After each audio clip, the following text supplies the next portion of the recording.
back on him. That's one reason, he says, why they make such big fares.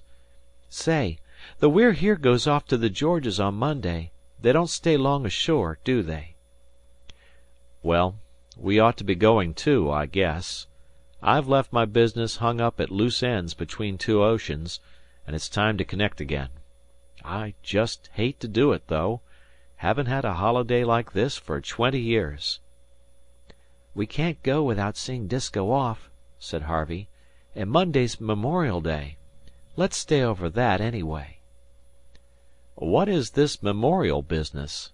They were talking about it at the boarding house," said Cheyne weakly. He, too, was not anxious to spoil the golden days. "Well, as far as I can make out, this business is a sort of song and dance act, whacked up for the summer boarders. Disko don't think much of it, he says, because they take up a collection for the widows and orphans. Disko's independent. Haven't you noticed that?" "Well, yes, a little. In spots. Is it a town show, then?" "The summer convention is. They read out the names of the fellows drowned or gone astray since last time, and they make speeches and recite and all. Then, Disko says, the secretaries of the aid societies go into the back yard and fight over the catch. The real show, he says, is in the spring.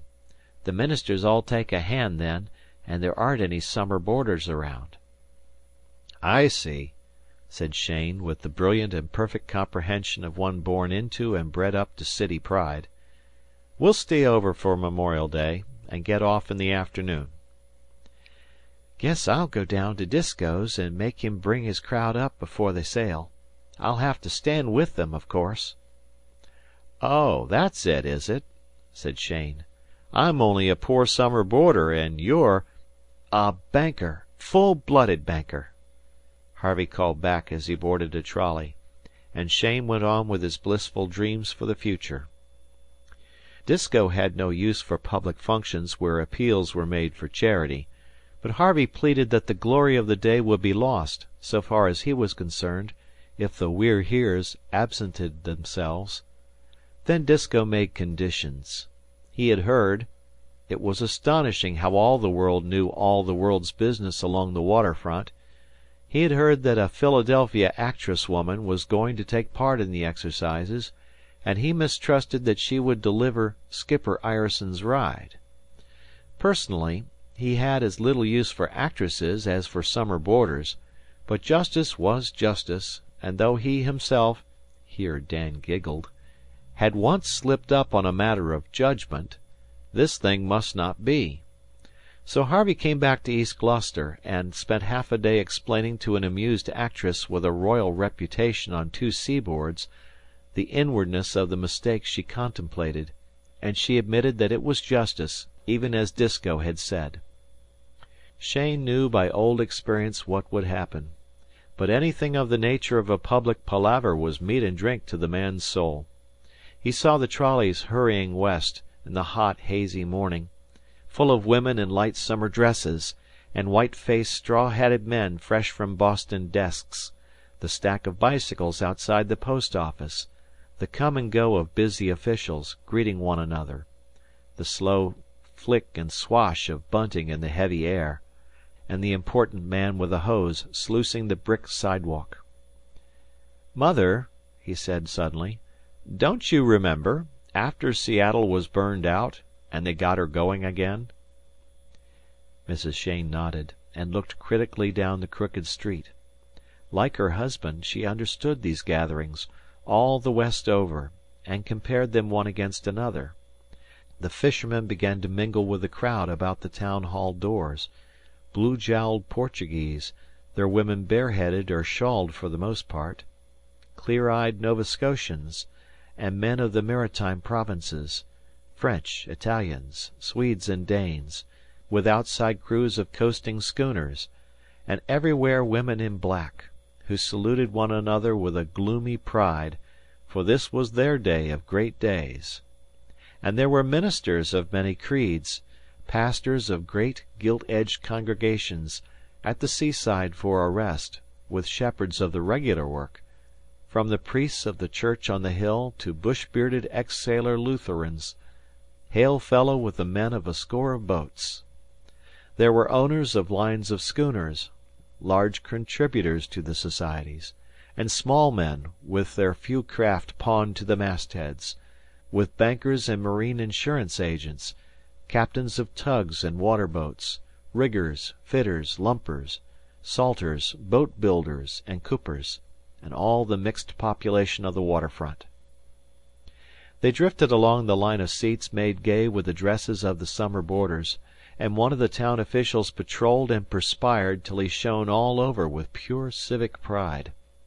Cheyne had met him for 5 minutes a few days before, and between the two there was entire understanding. "Well, Mr. Cheyne, and what do you think of our city? Yes, madam, you can sit anywhere you please. You have this thing out west, I presume?" "Yes, but we aren't as old as you." "That's so, of course. You ought to have been at the exercises when we celebrated our 250th birthday. I tell you, Mr. Cheyne, the old city did herself credit." "So I heard. It pays, too. What's the matter with the town that it don't have a first-class hotel, though?" "Right over there to the left, Pedro. Heaps of room for you and your crowd." "Why, that's what I tell 'em all the time, Mr. Cheyne. There's big money in it, but I presume that don't affect you any. What we want is—" A heavy hand fell on his broadcloth shoulder, and the flushed skipper of a Portland coal and ice coaster spun him half round. "What in thunder do you fellows mean by clappin' the law on the town when all decent men are at sea this way? Heh? Town's dry as a bone, and smells a sight worse'n since I quit.